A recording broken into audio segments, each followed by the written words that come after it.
So welcome along to this next edition of Blast Bites. I'm really excited to introduce you to Ali Hay. Ali and I have been trying to get a chance to chat to each other for a few weeks now. We've finally managed to find a slot. So Ali Hay has the Ninja Warrior experience down on Salamander Street. He's the current #1 Ninja Warrior in the UK. He's also competed worldwide in Japan and other countries. And yeah, it's a really exciting sport that is trying to find its own recognition in that, hoping to be an Olympic sport by 2020. What did you say, Ali? 24, yeah. The 24. I mean, that's not far away. That's only, wow. Yeah. Okay.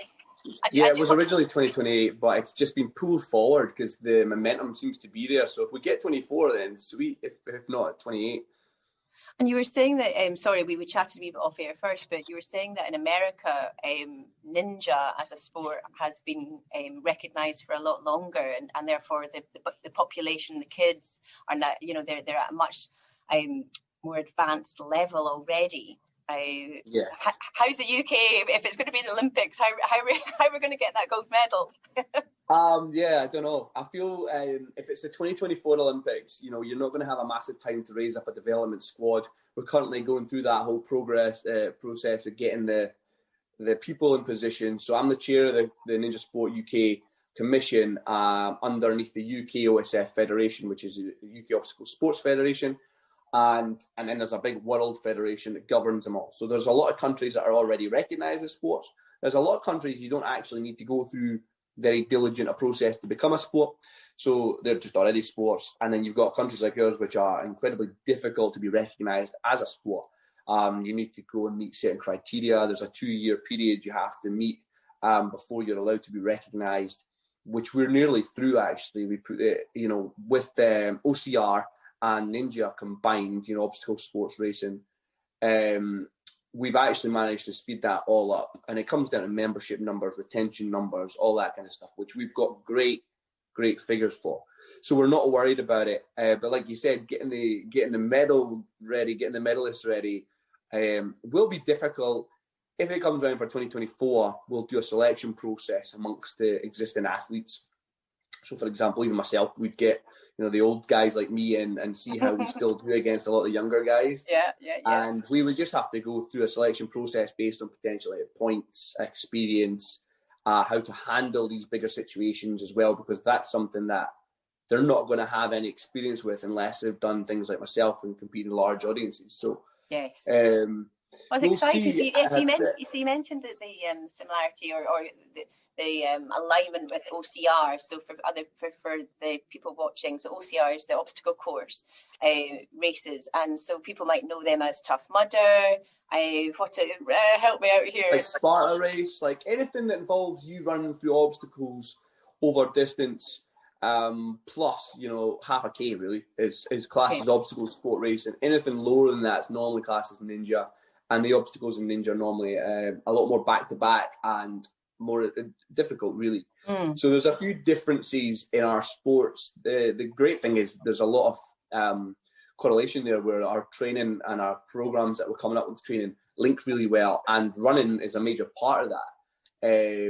Running UK and the athlete boards, etc., that all exist, have their own programs that have been around since day dot for how to advance as a sprinter, how to advance as a trail runner, how to advance as a long distance runner.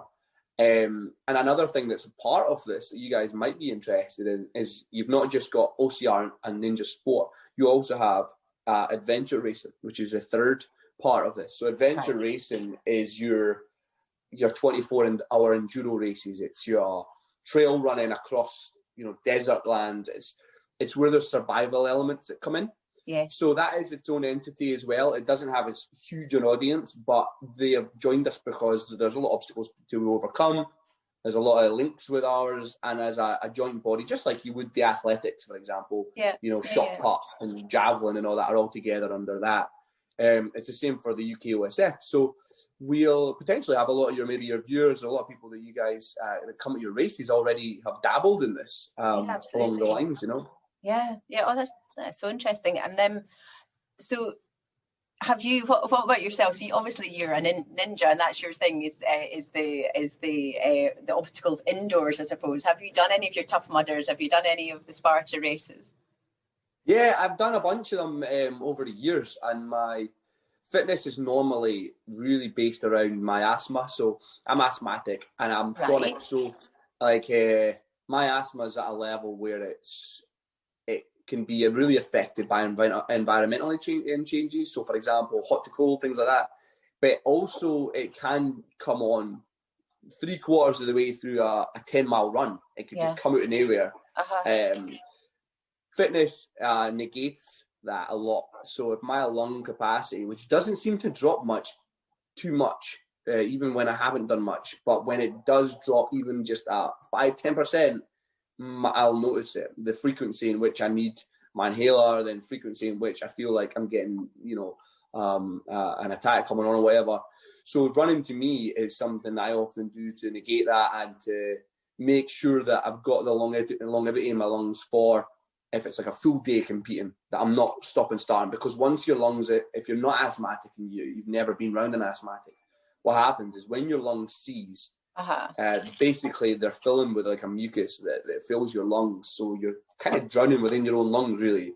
But when the symptoms start to loosen up, you're still left with all this mucus. So you actually feel really overburdened. Yes. Your lung capacity is restricted. So even though you're not going down the way, and your oxygen levels are going up, you're still, you feel really like lethargic. So if I compete and that happens first thing in the morning, I got about another 3 hours before my chest's clear. Yeah. So I have to factor these things in. So I'm an ambassador for Asthma UK, and we, running and getting out, even just for like long walks in different environments, is incredibly important. To keep that happening. So I'd like to do more. I'm not doing anywhere near as much right now. Like I was saying before when we were chatting, I've been doing a lot of weights and trying to counter some injuries. I snapped my Achilles about 2 years ago as well, which was a horror. So there was a year of like no running really at all. And but because you've mentioned 10-milers there, but I think you've also said that you were a sprinter. Is that right?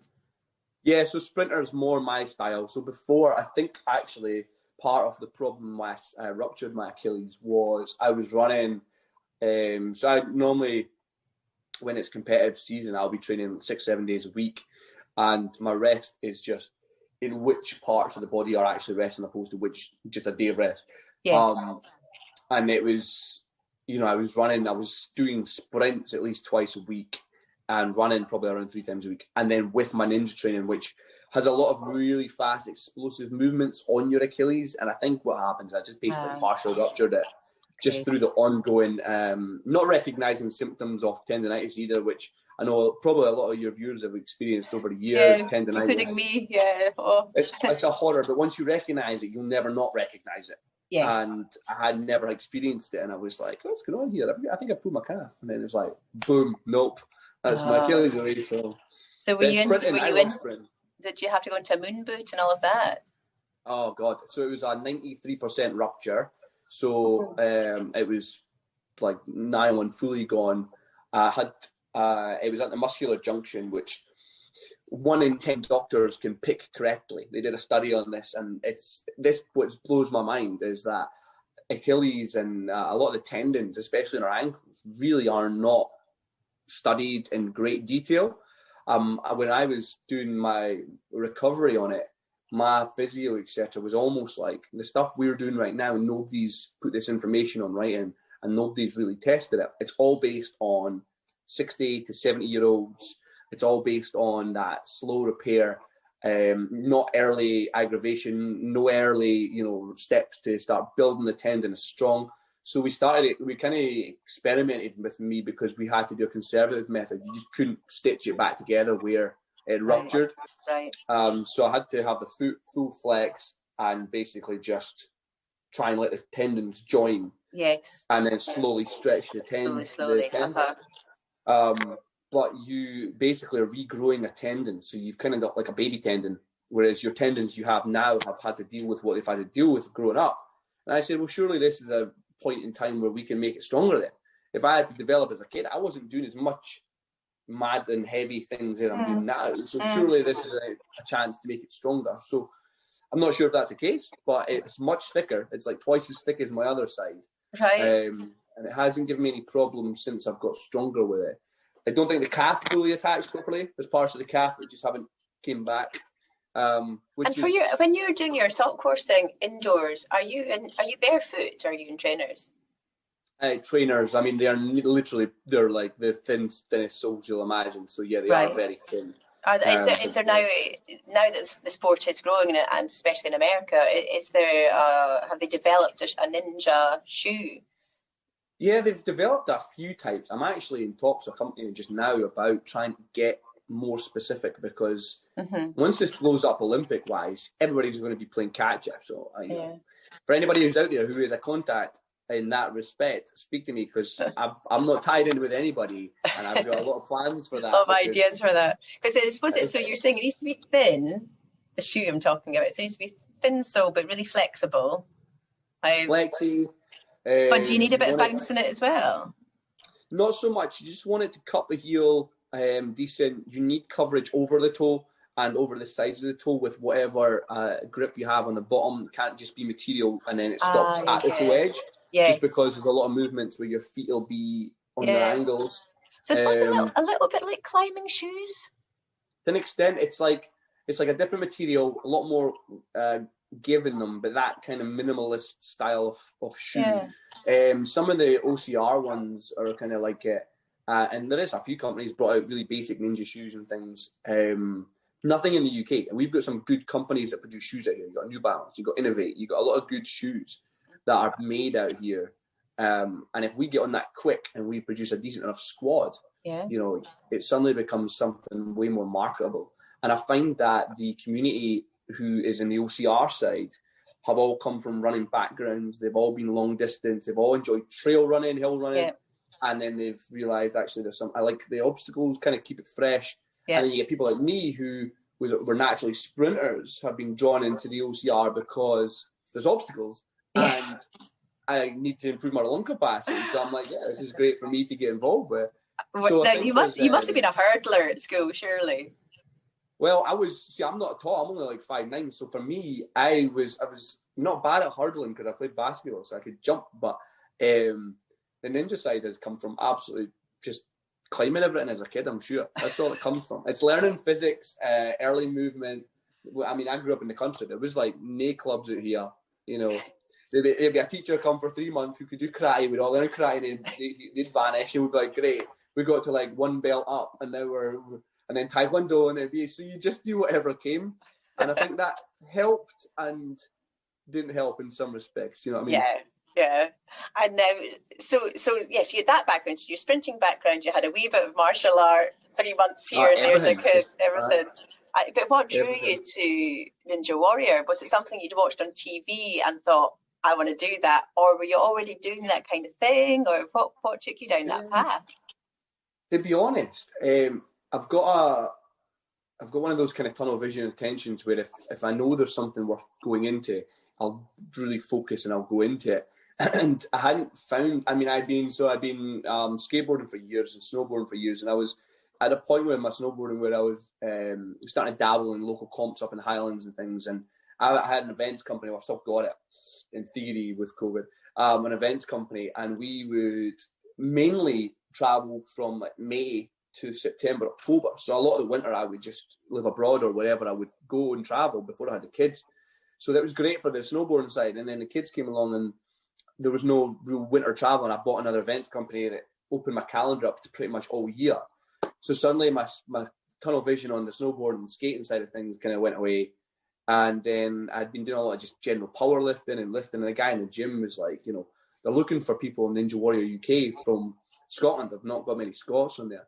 And I had known about the American one for years. And I watched the Japanese one when I was a kid. So, I remember watching Sasuke, it means Ninja Warrior in Japanese, on, Challenge TV and stuff. And I'm guarantee some of your viewers will have watched it as well. And I used to think, these wee ripped guys who were, above mud on these big scaffolding rigs. And I used to think, they look absolutely nuts. I just remember watching them. And I've got such vivid memories of it, too. It's almost really one of those kind of surreal I remember it, and then now years later, it makes sense. Yeah. And I watched these guys competing, and I thought, oh, we've got a UK version. They're like, yeah, it's been out for like a couple of years now. So I checked out on like ITV Play, and I was like, oh, this is cool. Looked pretty easy kind of thing. So I went for it, and they made it a little bit harder because every year it gets harder. And I did really well. And then it was like, that was me. I was like, I can do this. I didn't even train for that before. Like, I can focus on this and I can do well. Wow. But it was also I think I missed competing. You know, I miss competing at things. It holds me to ransom. I'm very strict on myself when I know there's a reason to be. When there's not, I just can't find reason and disciplining myself all the time. You know, I train still every day and whatever, but if I want to have a bacon roll, I'll have a bacon roll. You know, whereas when I'm competing, I'm like, no, that doesn't make sense. That doesn't tie in with your training right now. Yeah. So I think competitive mindsets are good for me generally, you know. Like, I know, and I think a lot of our runners, that's what they're missing just now as well. Just, it's fine, as you say, go out, doing your miles, do your training, but essentially training for what? And is it just, it's, that goal has just gone at the moment, and it's people are finding it difficult, aren't they? The drive as well, you know, there's part of there's so many things we do in society that are part of, like, not just keeping fit for fitness sake. It's keeping fit because you feel better about yourself. You're keeping fit because you look better. You're keeping fit because, you know, it's social. There's things that you do that are social. And when they're all taken away, you're kind of a bit like, what? And then for those, again, on top of those things who compete, then you've not got the light at the end of the tunnel where you're going, this is what I'm pushing for. So I think, I know everybody's struggling with that right now, definitely. So fingers crossed when it comes back again. You know, Japan was in November, so last November, and I pretty sure I had COVID when I came back from Japan, but don't know if that's true or not. But I never get sick ever. And I came back, and it was like the first week in December, and I was floored for 10 days. I don't get chest infections despite being asthmatic. I know. I was going to ask you, are you not in one of the risk categories with your asthma? Yeah. So this virus, whatever I had when I come back, I couldn't breathe for like 10 days. I mean, I worked out. I used about 4 full brand new inhalers in that 10 days, which is obscene. Like, that's an insane amount. And it floored me, and the symptoms were everything. So at the time, COVID was only in kind of Asia at that point. It was in China, and there's a few other states that had reported it, but it hadn't really reached mainstream out here yet. And this was in early December, and I felt really like, you know, didn't know what it was. And then anyway, months later, when it did hit, and we went through the symptoms, we all kind of looked at each other and were like, that sounded very, very similar to what I'd had. Yeah. Back then, but I mean, they reckon the earliest cases in October in Scotland. Early strains were potentially October time, so there's a good chance it was something similar. It was respiratory, that's 100% certain, and it did affect my taste and my smell. I've got really good taste, so I was like, "This is weird. I can't taste anything." Oh, well, listen. Thankfully, you pulled through. I wonder if you had known if it was COVID, it might have been a bit more of a frightening experience, and instead it was just this is really odd and horrible. But that's it. I mean, I've never been worried about illness and stuff. Illness is what it is. It's, you know, you can be as fit as you want. If it's going to hit you, it's going to hit you. You just have to deal with it when it comes, kind of thing. I don't think living your life in a preventative manner helps living life. So I've always been in a more kind of like, if I'm strong and fit enough to handle things and I know my body and I can listen to it, then I'm way more able to deal with something. But I'm not going to spend my life trying to prevent something. You know, what will be kind of thing. So I'd missed when I come back from Japan, it wasn't great. And I was fingers crossing for Japan this year because I actually hurt my ankle competing there last year. And I was absolutely heartbroken. So I was the first UK invite in like 25 years to their show. Right. And I met the guys that I watched when I was that kid. So they ripped the guys I was talking about. I knew some of them because I used to watch it. And one of them comes up and asks for a selfie with me because he'd watched the UK show. And I was like, are you joking? I was like, yeah. 9-year-old. That's brilliant. That is so, I think that's a really nice place to finish, I think, Ali, that, you've these Japanese ripped guys, as you call them, they were so strong. Are now wanting your your autograph or your photo. That's amazing. Yeah. Thank you, Ali. I really appreciate your time and no, not a problem. your chat. It's just the OCR and the Ninja. It's just such a different branch to running and fitness that I'm sure a lot of people will be interested to hear about. So yeah, thank you so much. No, for sure. And if you ever want to dabble in that world, come get involved. I mean, we always need more coordinators. We always need more runners as well. And it's always a good crack, especially if you've got big groups and communities already. So hope everybody stays safe, and thank you guys.